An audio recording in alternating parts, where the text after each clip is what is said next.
Good morning, everyone, and welcome. I'm Carrie Burke, your moderator for today's webinar, a new view of your application security program with Snyk and ThreadFix. You may send in questions at any time during the presentation via the chat feature. We will collect these and address them at the end of today's presentation. I would now like to introduce Dan Cornell.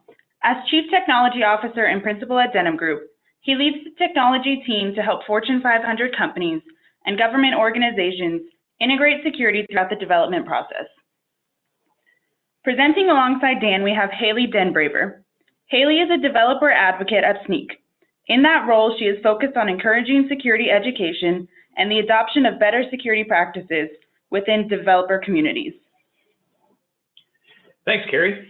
And thanks, Haley, for taking the time to be with us today. Really looking forward to talking about what y'all are doing at Snyk and the things that we're doing with Snyk and ThreadFix together.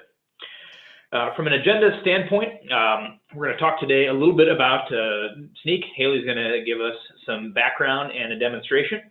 I'll provide some background information about ThreadFix and how organizations use it to manage their application security programs. And then we'll talk about how Snyk and ThreadFix work together to provide organizations with a new view of their application security program. At this point, I'll turn things over to Haley. One second, I think I've got to share this with you. And Haley, all right. Take it away. I think that'll work. Okay, well, my name is Haley Denbraver with Snyk, and thank you, ThreadFix, for having me here today. I'm excited to show you all what Snyk is about and give you a demo. And we love being where developers are, so we're really pleased to partner with ThreadFix. So let's see. So ThreadFix really has its fingers in different parts of security. They really integrate with a bunch of people and consider a lot of angles and different aspects of security. And so I want to talk a little bit about the little corner of security that Snyk kind of inhabits at the moment and explain why it's important to us and why we think it should be important to you as well. So to get that idea across, I want us to consider all of the code that you have in production. So this is everything that's live, that's out there in the world, you know, all your code that you have on production. If we represent it as this green circle, you can ask a number of questions about it, right? And one of those questions that we find really interesting at Snyk is how much of that circle is original code that you and your team developed and went through code review, et cetera, how much of this circle is code you wrote, and how much of this circle is open source and other third-party libraries that you're leveraging the functionality of, but you didn't actually write it yourself or necessarily review it in depth, that kind of thing. So sometimes just because people spend most of their time thinking about their original code, they may think that the share is something like this, where a big significant chunk is going to be the original code that you and your team wrote.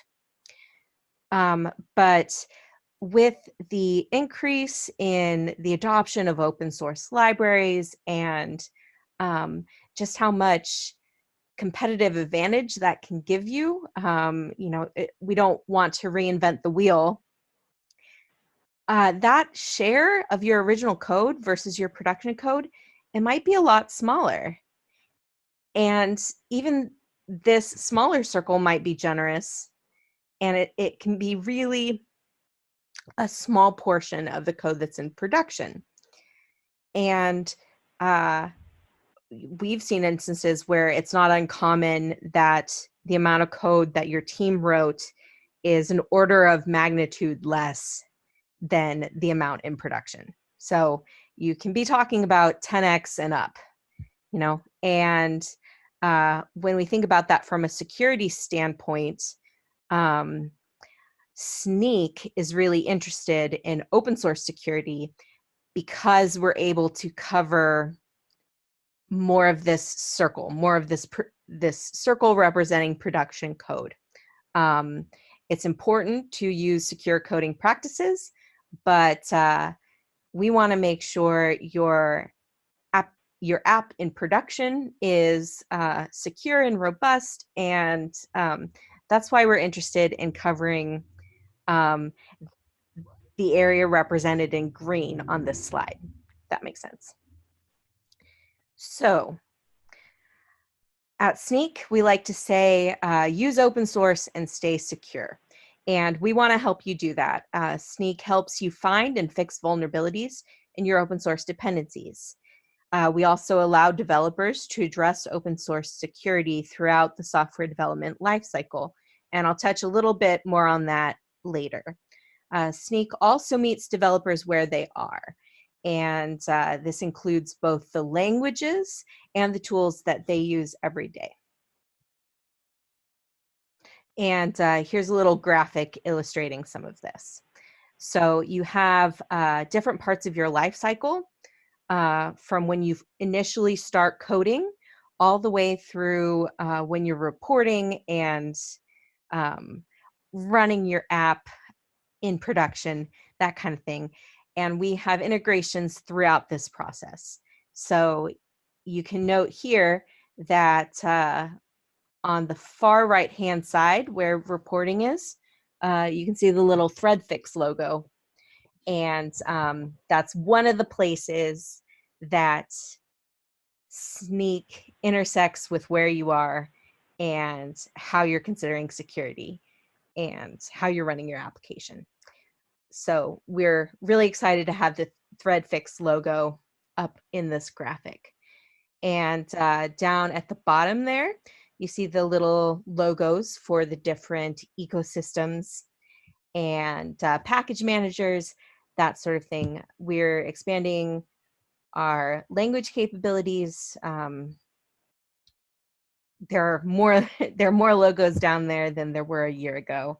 And we're just excited to be a bunch of different places wherever developers are. So you could really think of what Snyk does as several different important building blocks, I would say. And the first, I would call it analyzing. So Snyk helps you analyze and easily make data-driven security decisions. We're going to see in the demo, I'll show you a dependency tree. And through the dependency tree, you can see where vulnerabilities are being introduced. And you may find packages that you weren't aware you were using. And along this analyze thread, we also get checking dependency health. We can analyze at runtime. We can give you a sense of whether an exploit is mature and how easy something is for attackers to weaponize. And we have accuracy control for minimizing false positives.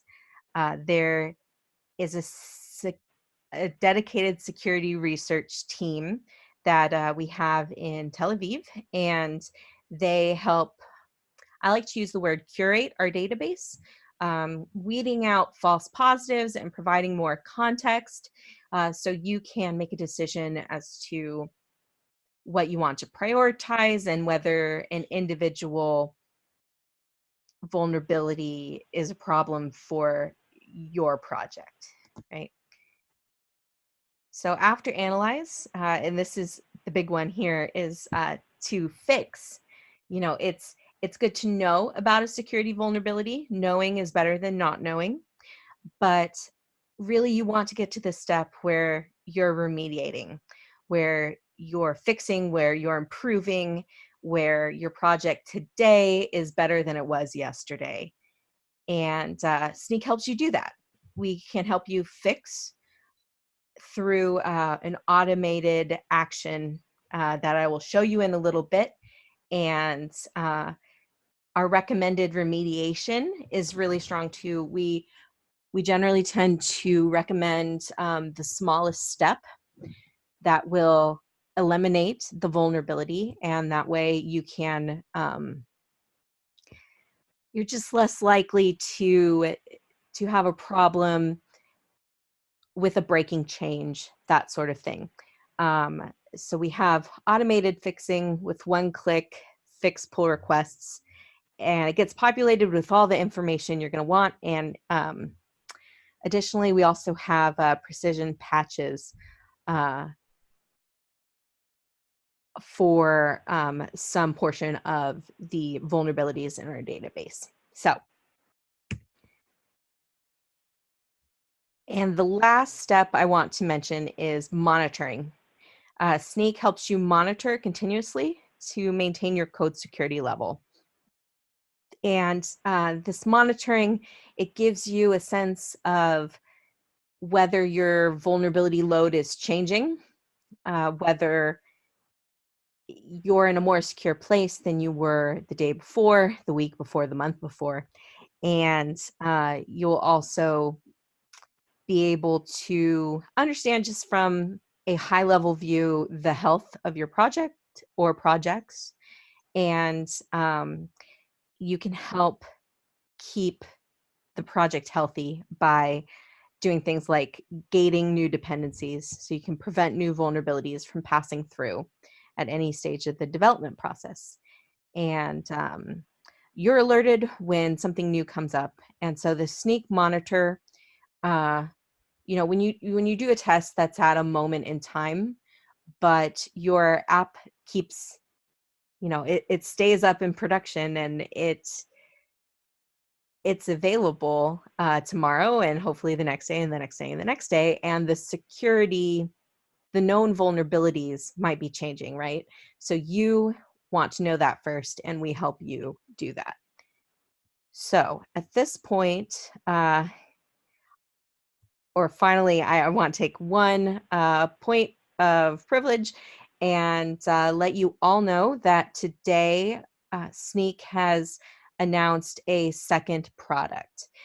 So everything that we've been talking about is grouped under Snyk open source, but today we launched Snyk Container, which has a very similar developer focus and helps people find operating system vulnerabilities and other vulnerabilities in their Kubernetes projects, in their containers, and fix and remediate them on demand.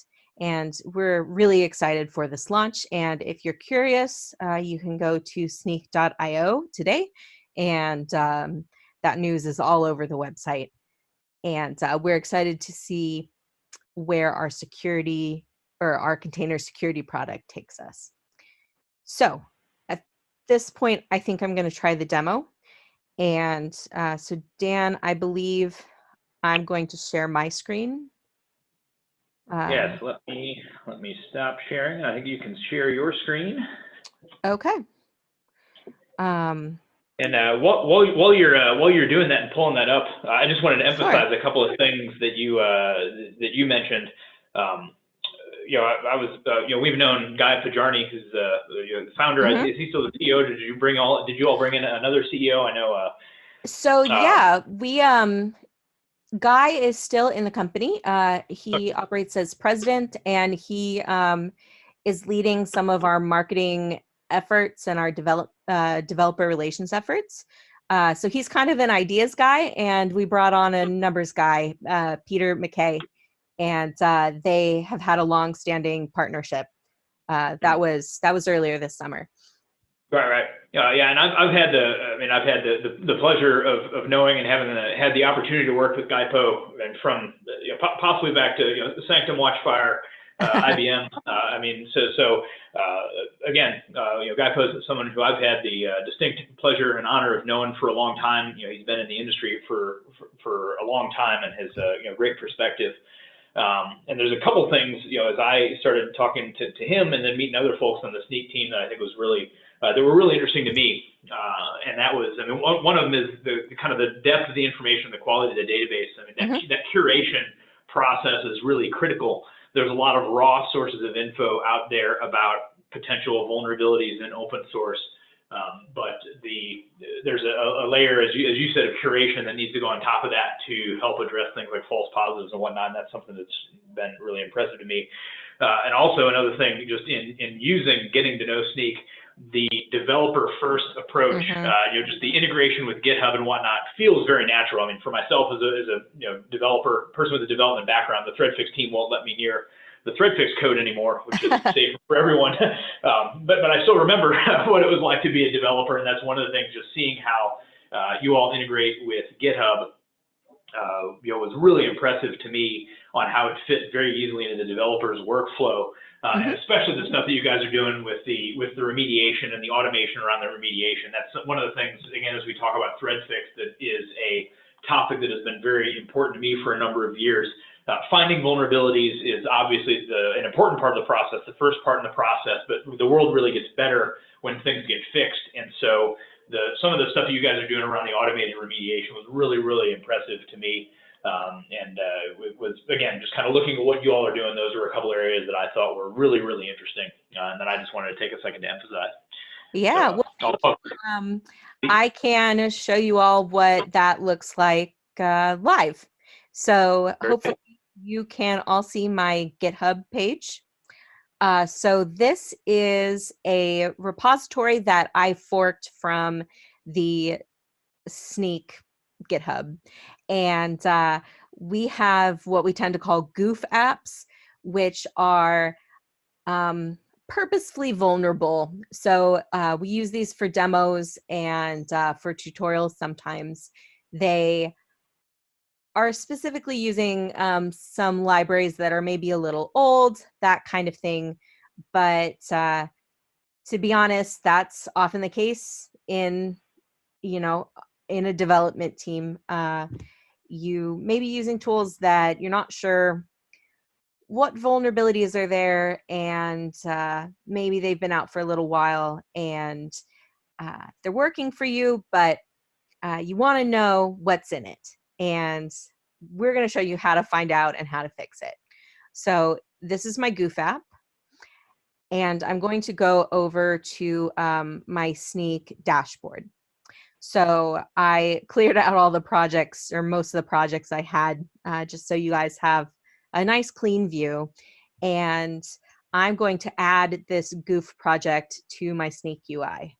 So I'm going to click this Add Project button and go to this GitHub button. We also have,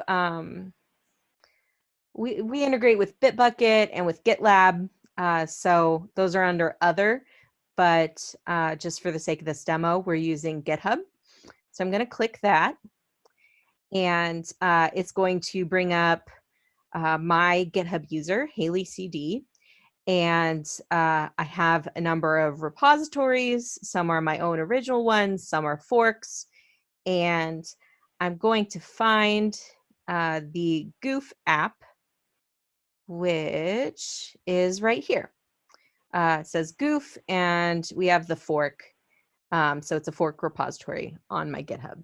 So I'm going to select that, and I am going to add the selected repository to my Snyk UI. And so it's going to take a second to do that. Now, I get a lot of questions sometimes about whether Snyk is importing your entire repository, or if they're, or like what are we taking from this import? And the answer is that we look at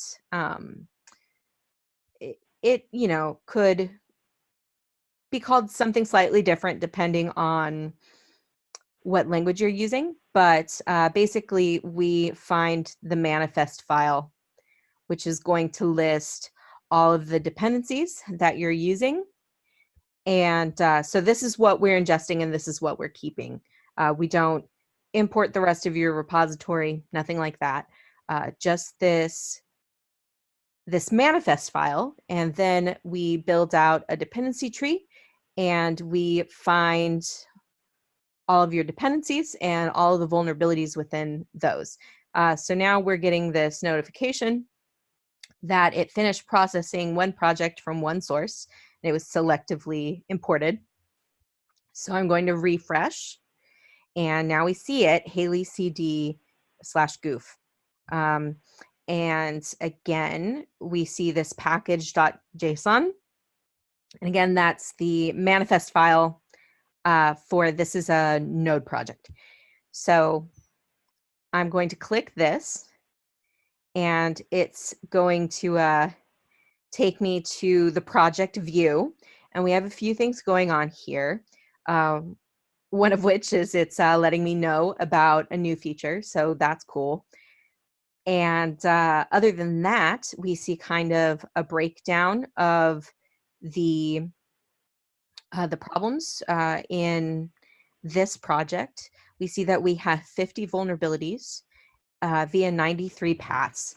And what that basically means is that some of these vulnerabilities are introduced through more than one dependency.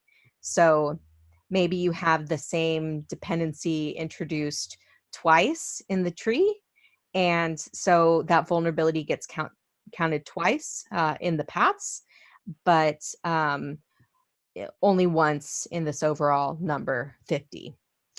And it just lets you know what dependencies you have. We have 448 total dependencies, which is interesting to me because if you look at this package.json, if we look at the text itself, you know, we only have a dozen, 2 dozen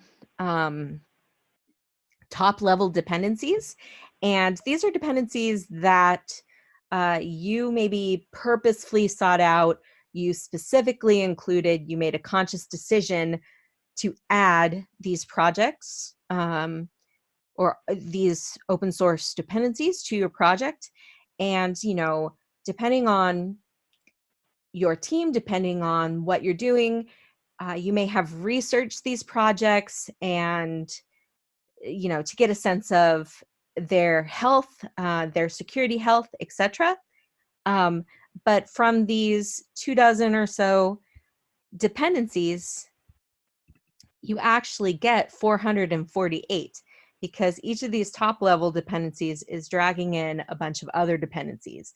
And you probably haven't considered the security health of those. So if we look at this dependency tab, you can see the tree. And this tree will show you that, you know, so these are all the top level dependencies. And if I go and click on these pluses, you can see the dependencies that they drug in. And they can even nest several deep, right? I'm expanding this out and it's, you know, this particular branch appears to be healthy, so that's cool, but they aren't always. So for instance, this one looks like the top level dependency is the problem. But we can sometimes have the case where, for instance, the MS library, I believe, was introduced as a indirect dependency, right? It's not something you purposefully chose, and it can cause a problem. So this will give you kind of this global view. You can poke around the dependency tree. You can see licensing issues. You can see only the vulnerabilities, and you can see the whole dependency tree if you want. And then additionally, you have this breakdown of issues, and you can sort this, you can filter this. Maybe you only want to see the high severity vulnerabilities. So you'll only see those. Generally, that's where people will want to start. But you can choose to include all of them. You know, maybe you only want to see ones that are license issues. And just because maybe legal wants to see what problems there might be, right? So you can really play with the data and figure out what is relevant to your team. So let's consider this first vulnerability here. So this is an arbitrary file write via archive extraction. This is known as zip slip. It made a bunch of noise a little while back and is generally considered pretty severe. You can learn more about this issue. It'll take you to our entry in our vulnerability database. You can read up on it. We have links to the CVEs. We'll show you who found it. In this case, it was us. So that's cool. And you can also find just other references to get more information if you want. But what I really want to show you is how to automatically fix this. So I'm going to click this button here, fix this vulnerability, and it's going to give me a chance to open a fix PR. Now, I scroll through here and can be kind of overwhelmed. And what I want you to remember is, first, this is a purposely vulnerable application. And second,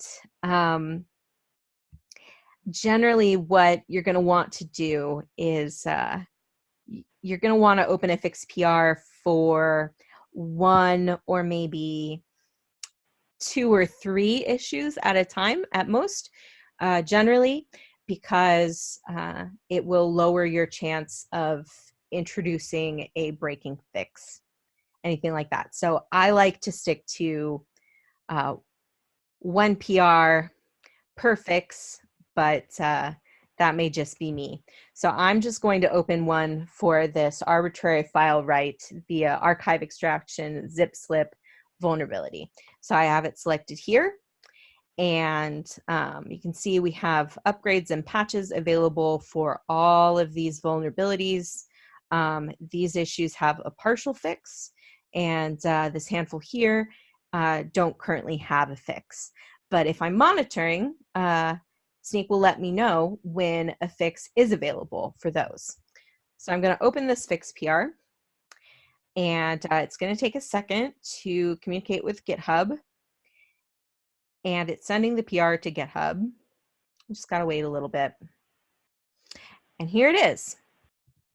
So this is a pull request to my branched goof application, and it auto-populates with all this information about the PR fix, about the vulnerability, including links and documentation with Snyk.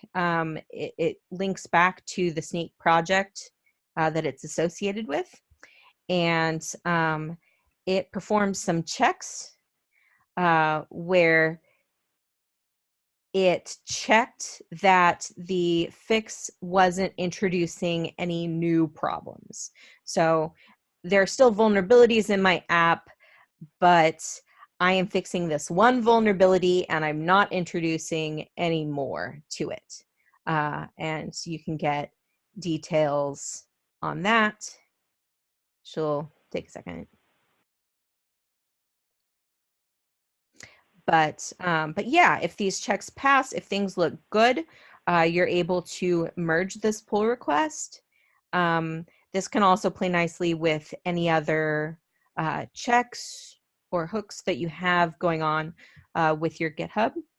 And it's just a really easy way to chip away, to remove one of those vulnerabilities. And it's an easy security win. And yeah, that's generally how this is going to work. And yeah, I think I may turn it over to Dan now. Thanks all for letting me show you this. And we're excited to show you how ThreadFix and Snyk can play together. So I'm going to stop sharing, Dan. And there we go. Thanks, Haley. Uh-huh. Go and share this. Go back here. Oh, let's hop through some screenshots of what you just went through. Yeah. Perfect. Yeah, thank you for going through that. And again, like I said, some things that were really impressive to me just when I started looking at the Snyk product is how well it integrates from a developer's standpoint with GitHub. And the automated remediation feature is something that's really cool. And that's something, again, that we'll talk a bunch about as we look at ThreadFix. And it's, again, I'm really impressed with some of the stuff that you guys have done. It really even short circuits that process and makes it even more streamlined than some of the stuff that we do. Yeah, thanks. So from a ThreadFix standpoint, what the ThreadFix platform allows you to do is to run your application security and your vulnerability management program, all from one central place. And so there are obviously your tools and platforms like Snyk that are doing things like software composition analysis and now container vulnerability detection. But there are also a number of other techniques that folks are using: static analysis, dynamic analysis, interactive security testing, as well as network scanning. And so the ThreadFix platform allows you to manage that all in one central location. So from an overview, it lets you get a consolidated view of your applications and all the vulnerabilities you're finding in those applications. Again, across those different types of analysis and including manual testing. So if you're doing manual penetration testing or application assessments, manual code review, the idea is to get all of that into one central location. When you've got all of those things in one central location, then you're in the situation where you can start to prioritize this application risk based on data. So you can slice and dice the data that you have for each individual application. You can also roll it up and look at a portfolio view to answer the question of, like, which are the things that I'm really concerned about? Which are the things that we need to address first? Something that's very important to me, and again, I think is echoed in some of the things that we really like about Snyk, is translating these vulnerabilities that the security teams care about. They need to be communicated to developers, and preferably in the tools that they're already using. And we'll talk about how we do that in ThreadFix, as well as you can look at how the Snyk platform does that as well. And by doing this all in one central location, that provides you access to powerful analytics. So we want to put organizations into a position where they can take a much more quantitative view of their application security and vulnerability management program, because what we have found is that helps to drive maturity. Some things that we've seen, up to a 44% reduction in the mean time to fix for vulnerabilities, which is great. That shows that you're closing these risk windows faster. And also a significant increase in the AppSec assessment team productivity by having all of these workflows centralized in one place. So again, just to visualize how ThreadFix works, on the left side of the equation, you have all of the inputs that come across your program. And so your application security testing tools, again, static analysis with Fortify, check marks, and so on, dynamic testing, AppScan, Web Inspect, interactive application security testing from Contrast, as well as software composition analysis from folks like Snyk. Pulling all of that into one central location. Similarly with your network testing tools, so your Nessus, your Rapid7, your Qualys scanning, and the ability to coordinate between and correlate between the applications that you are running as well as the network and infrastructure assets that support them. No security program is going to be comprehensive without manual testing to find those types of vulnerabilities that you can't find with automation. You probably have third-party groups that are doing testing for your organization, and all of this data then has to be triaged for false positives. So ThreadFix sits at the middle, collecting all of this information across your portfolio.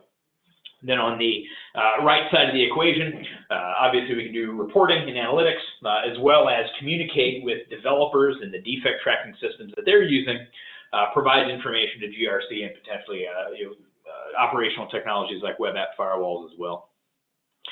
So let's look at application portfolio tracking. This basically entails, let's find all of the groups in our organization that are developing software. And that, again, for large organizations, worldwide organizations, that could be groups that are spread around the world.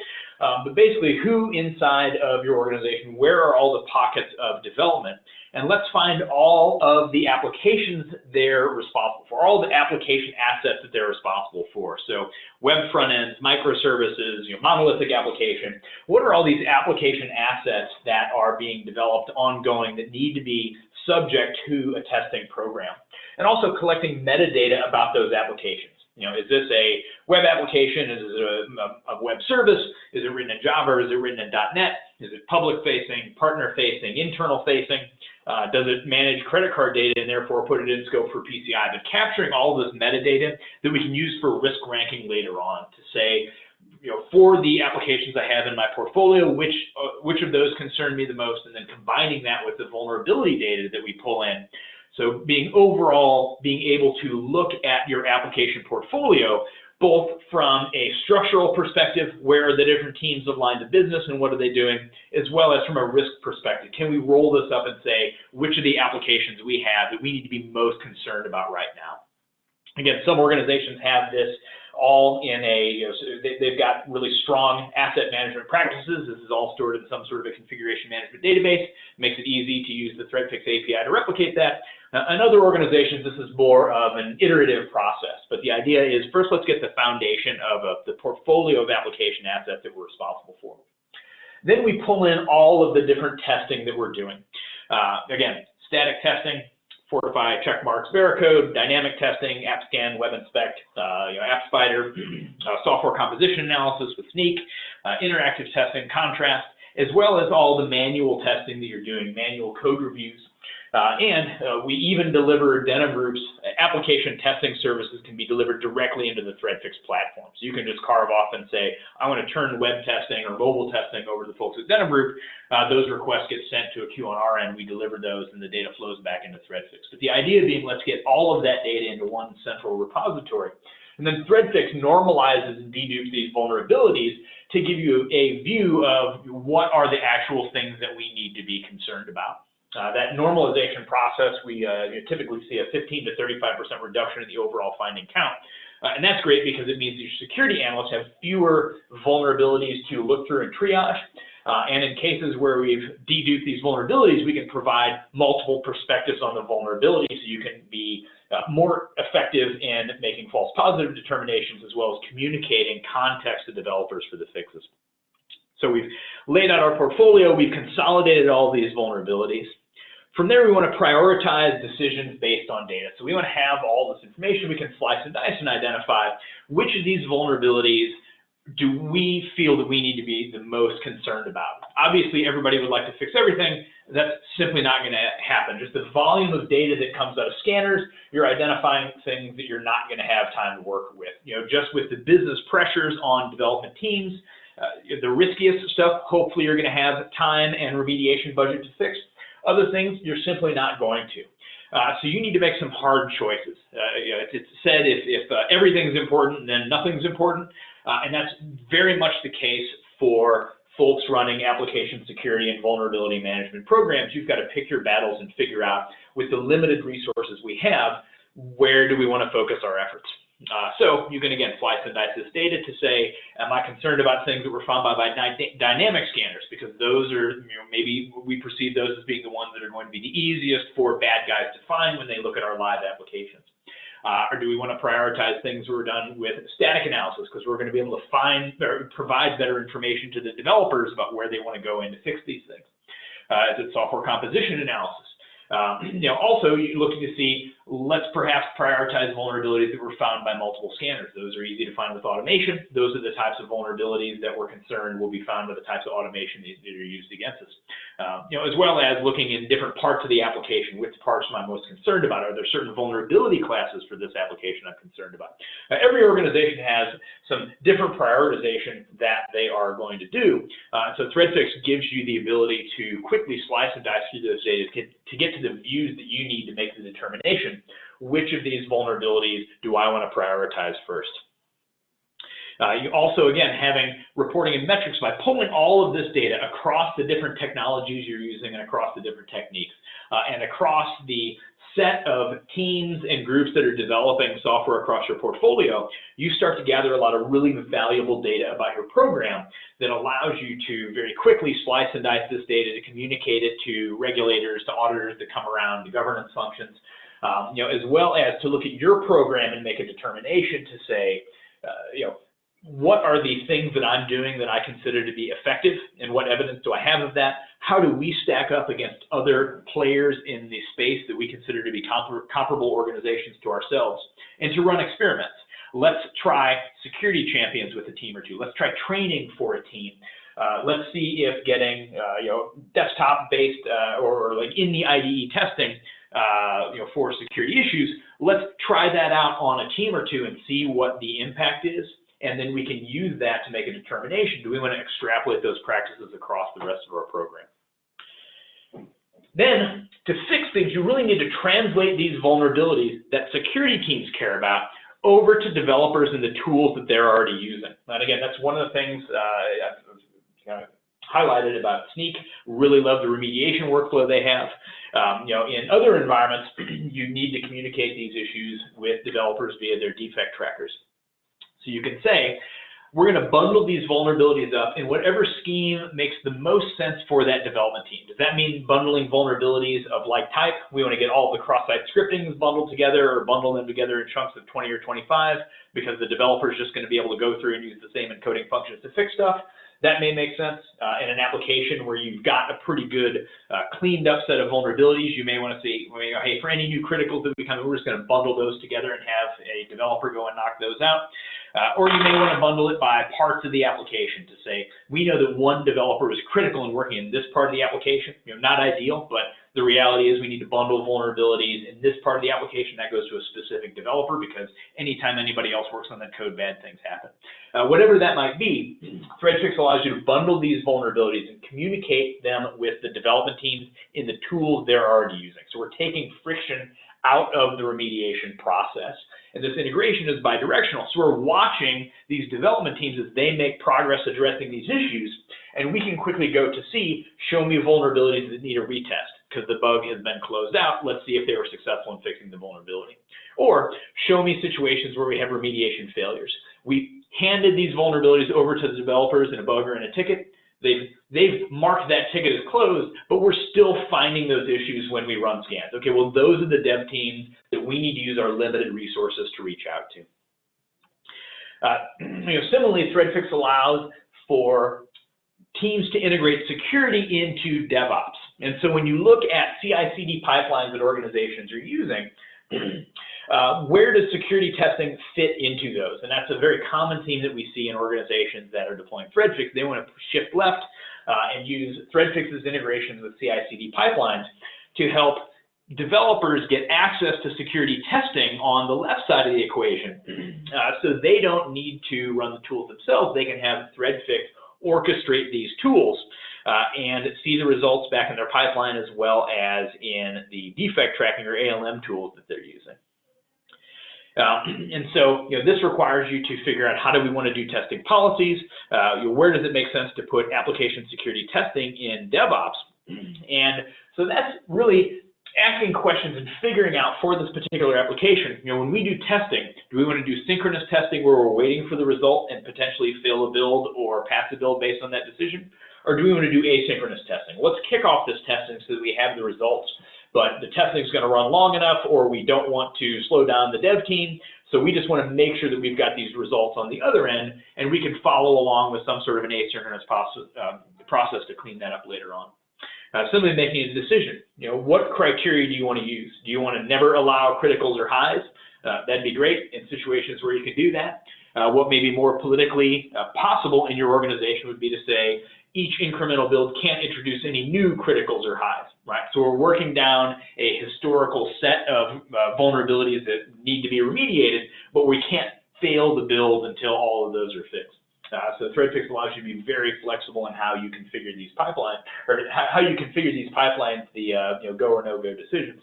And then finally, reporting, communicating that back to the developers in their CI/CD pipeline, as well as potentially also out to their ALM tool, the Jira, the TFS, HP Quality Center, whatever that might be. And we've got some links in the slides here that talk, go to some blog posts and other things that provide some more information. So looking through that process. So how do we get data from Snyk into ThreadFix? That is pretty straightforward. So let's just go and show a quick example here. We'll log into a ThreadFix server. The Snyk folks have provided a lot of really helpful information, and we'll get these links into the show notes and into the slides.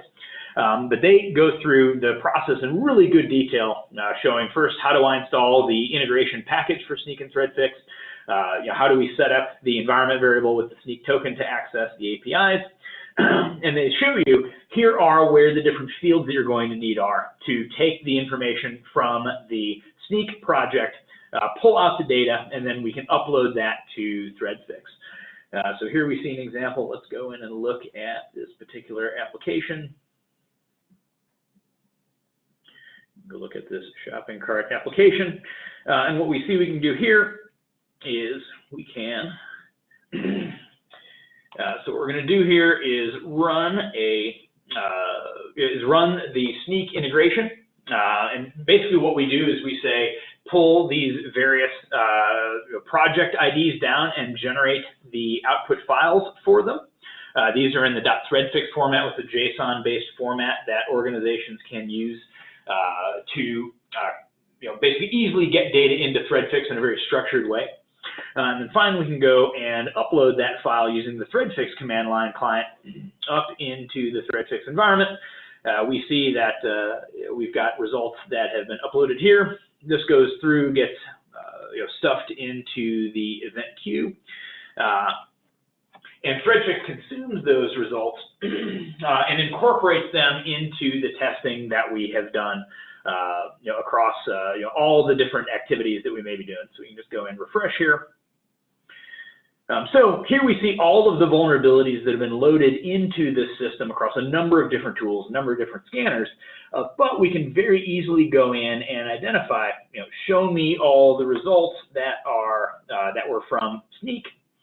We see that this is the set of results that we have brought in from Snyk. We can go and look at this one in particular here.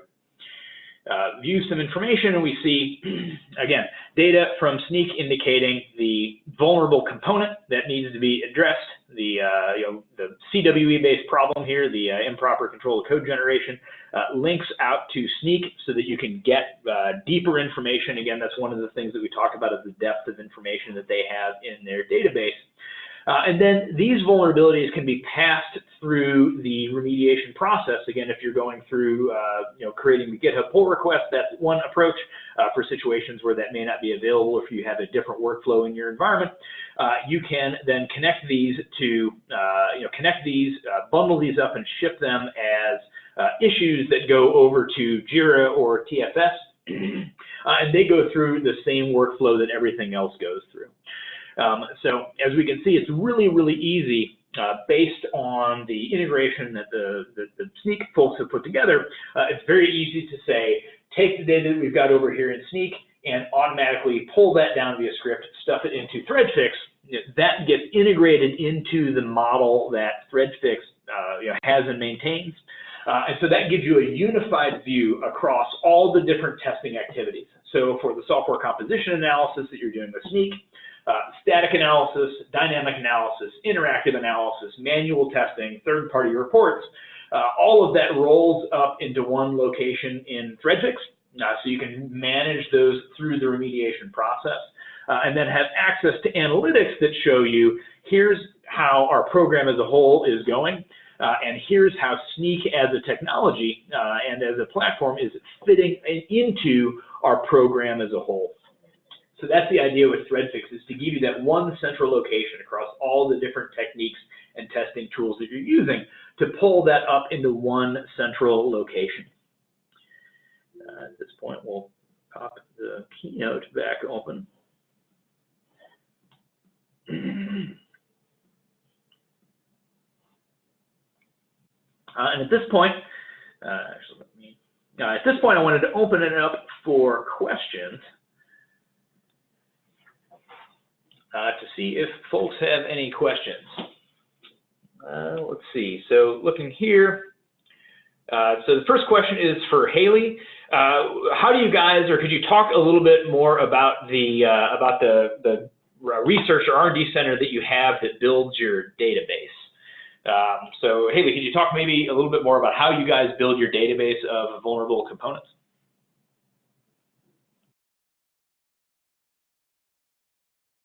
Yep. Haley, you might be on mute.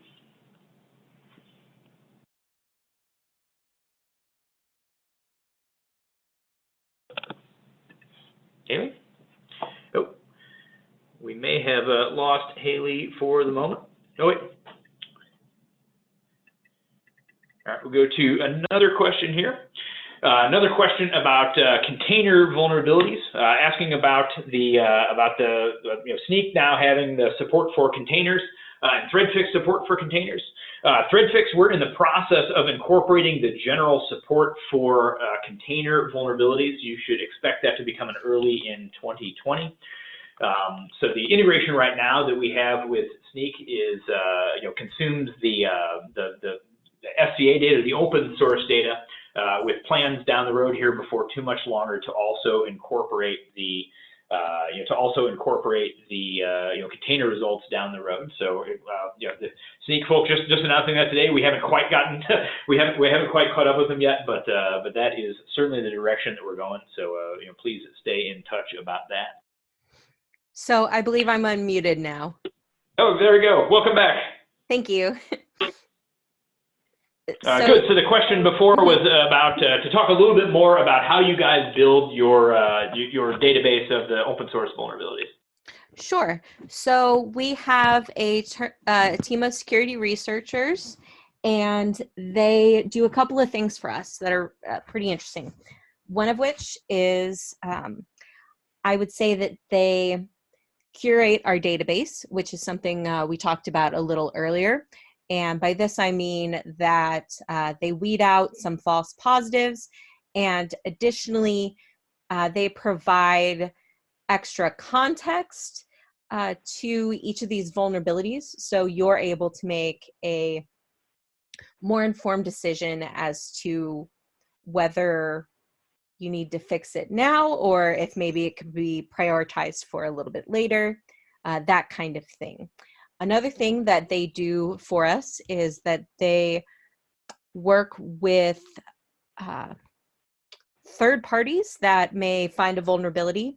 So we are a CNA, which means that we're able to assign CVE numbers, and we work with people going through the responsible disclosure process and help make sure that is done well. And then finally, I would say that we have some tools that automate looking for new vulnerabilities, I would say. So we do some research, kind of scraping GitHub, GitLab, Bitbucket, etc., looking for keywords or phrases that might indicate some chatter on a vulnerability, even if it hasn't necessarily been fully disclosed, that kind of thing. So we build tools that watch for interesting patterns that we tend to see when a vulnerability is going to be disclosed. So through these different methods, we really believe that we're able to offer a very strong database with very relevant data for a number of package managers. So regardless of your language community that you're in, we're able to provide just another level of information and just another layer of knowledge that'll help you make a decision.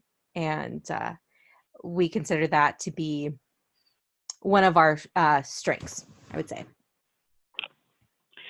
Very cool. Another question here about, and I've got some thoughts on this, but Haley, we'll let you go first. Sure. Why is security important for CI/CD, or what's the why the focus on security and CI/CD pipelines?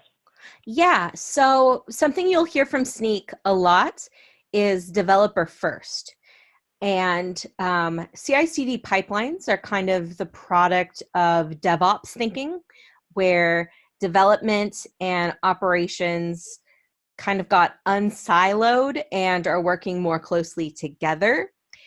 And when you think about that process, it means that you're able to do more releases, you're able to turn things around faster, you can make small changes, and you're just kind of continually improving things. But there can be an issue when security isn't in that process. You know, if you think of a more traditional setup where you write a whole bunch of code and then it goes in for a security review, and then it goes back and you have to fix everything, and then you release, that process doesn't really fit with the CI/CD model.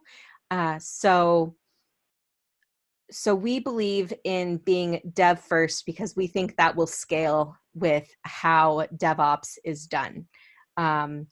We want to empower security people to set up their policies and give developers tools that they can use, and that will make those policies actionable in the CI/CD pipeline. Does that make sense? Most definitely, yeah. And I think that that's I think an important revelation. I mean, you all obviously had this figured out, and I think others have as well. But I think it's an important realization, I think, for a lot of folks to come to, is that security teams certainly, and this is one of the reasons why I think application security is such an interesting space, is that the security teams, I think, appreciate the risk, but at the end of the day, the CISO is probably, unless you've really broken down barriers between different teams, the CISO is probably not going to check the code out of Git, make some changes to fix the dependencies, and put some encoding in to avoid some cross-site scripting issues and check it in for the dev team, right? It's the dev team that is going to have to change what they're doing, change their behavior and whatnot. And so, to the degree that I think you can that you can enable developers, I think that is where we see the real progress from the dev teams that start to make progress in security. Again, as we've talked about, I think you guys are doing some really cool stuff, integrating from a developer's perspective. That's very much the ThreadFix perspective as well. There's a little bit of a different take in that, most developers in an organization aren't going to interact with ThreadFix. Maybe if you've got security champions or something like that, they would be interacting with ThreadFix. But most developers would just see it on the front end, orchestrating tests via a Jenkins plugin or some other CI/CD pipeline, seeing the results in the pipeline or seeing the results come back through their ALM tools, their Jira, their TFS, and whatnot. Whereas ThreadFix is focused really on the app security team, and providing them with the information they need, but also enabling developers through the tools that they're already using. And so, it's kind of figuring out in your organization like what the workflows look like. But I think both you all, as well as what we're doing with ThreadFix, is hopefully helping to address that issue, which is the security team is probably the folks that understand the risk the most, but it's the dev teams that really need to be enabled because they're the ones that have to make changes to fix stuff. And so, that's again, I think an important thing to realize, especially if you look at integrating app security testing into CI/CD pipelines. A lot of tools, a lot of traditional security tools aren't great to fit into a pipeline, right? If you're doing quick pipeline builds, you need speed, you need the results to be high impact and high quality, right? You've got to be able to run fast, you've got to be able to tell the developer something that they care enough about where they are willing to fix it right away, and you've got to be right far more often than you're wrong from a false positive standpoint. You've got to have quality results. And so again, that allows for testing with Snyk, again, you guys, the type of analysis that you're doing, I think, lends itself to fitting into those types of pipelines. If you look at more traditional static analysis tools, doing full-blown data flow analysis, control flow analysis for large code bases, that's not going to fit real well in a super type pipeline build. That's why when we look at the testing, saying, okay, well, hey, we want the pipeline to initiate this, but we're not going to make the pipeline wait in order to get the actual results. We just want to make sure that we're getting the testing so that can come into a central repository and we can figure out what to do with it. But we don't want to tell the developers, hey, wait for an hour, 2 hours, whatever it might take to go through these longer types of analysis routines. And so, that's, I think, is something that we've seen that's important when you're looking at security testing in CI/CD pipelines. There's certain things that are going to have the characteristics that make you want to wait for them so that they can weigh in on a build, a thumbs up or thumbs down. There are other things where you need to handle those in an asynchronous way. So, we are trying to build tools that cause neither a bottleneck nor cause you to want to cut corners. So we're trying to thread the needle there with something that will fit nicely into your pipeline, but make relevant and significant security improvements to your project. Very good. Well, excellent. We've been going for about an hour here. It's been a good session. Yeah. So it's been a great session. Haley, I don't know if you have any closing thoughts that you wanted to mention before we sign off. No, not really. I wanted to thank you again for having us on. And I also wanted to let any listeners know that that Snyk has a free tier. So if you wanted to go and sign up and get a sense of the product, that's really easy to do. You can just go to snyk.io, and within a minute or two, you can get a project scanned. So I encourage anyone who's curious about it to try it. But beyond that, I think that's all I really have. Perfect. Well, Haley, thanks so much for taking the time today. Thanks to everybody who tuned in. Really appreciate it. For any of your colleagues that might have missed this and where you'd want to share this, I think Carrie should have the recording available here shortly. We'll be in touch via email. Again, just wanted to thank everybody for participating. Really appreciate it. Enjoy talking about this stuff. And everybody have a great day. Yeah, have a great day.